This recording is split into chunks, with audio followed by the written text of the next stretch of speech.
Recently on Raw, when The Miz and Dean Ambrose were going at it verbally, The Miz said to Dean Ambrose that he was lazy and complacent.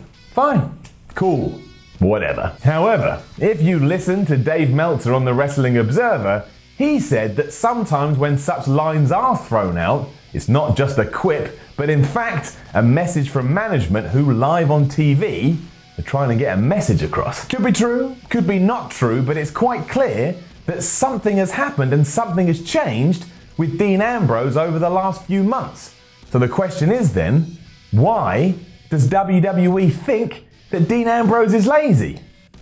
Because I phrased the title as a question, I now can't do the whole slap head thing because I can't do the here's why. I just slap my head for fun. Ow.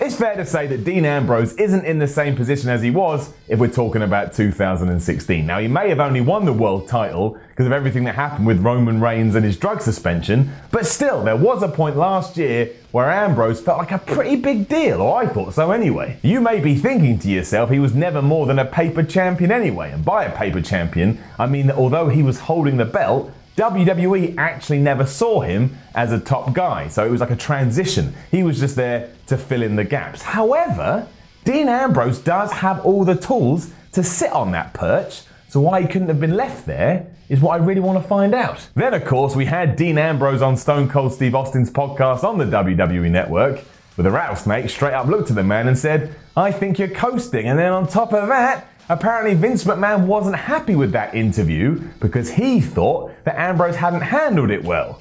That's a lose-lose right there. The thing is, it's an utter mystery as to what's happening in this regard. We've all heard the stories about Ambrose working 2 main events in the same evening, and therefore he did a match, jumped in a car, drove somewhere else, and did another match, and that to me is not lazy. And sure, his match against Lesnar at WrestleMania wasn't anything to write home about, but rumour and innuendo suggests that's because Brock beforehand went, "I don't want to do anything, Dean." And when you're having a backstage political conversation, only one person is winning when Lesnar is involved, and that's the former UFC champion. On top of all of this, it does seem a bit iffy that Dean Ambrose was moved to Raw days after it came out that he got married to real-life partner Renee Young. Now, I'm not here to cast shade or make accusations, but if someone came up to me and said, "Hey, I think that's a punishment," I would find it hard to argue that. I don't really have the evidence to suggest otherwise. So what the hell is going on?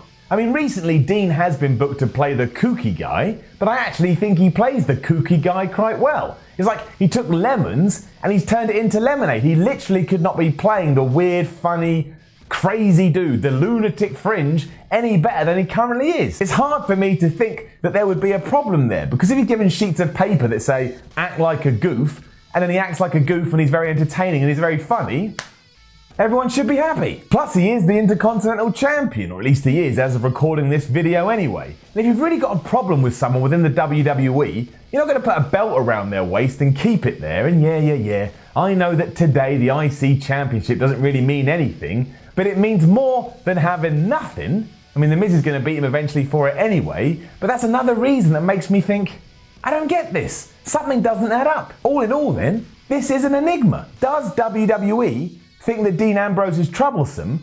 And if they do think he's troublesome, what is he meant to do about it? A large reason for all this may very well be the way that Ambrose carries himself. Just listen to him in any interview, or go watch footage of the man from the Hall of Fame last year, and he's not someone that follows the traditional WWE footpath. Kind of goes off his own bat. He said as much on Raw recently, and while that was part of the storyline, I do think there was some truth to it. He doesn't care about brand or his social media following. He literally just cares about wrestling as long as he gets to wrestle.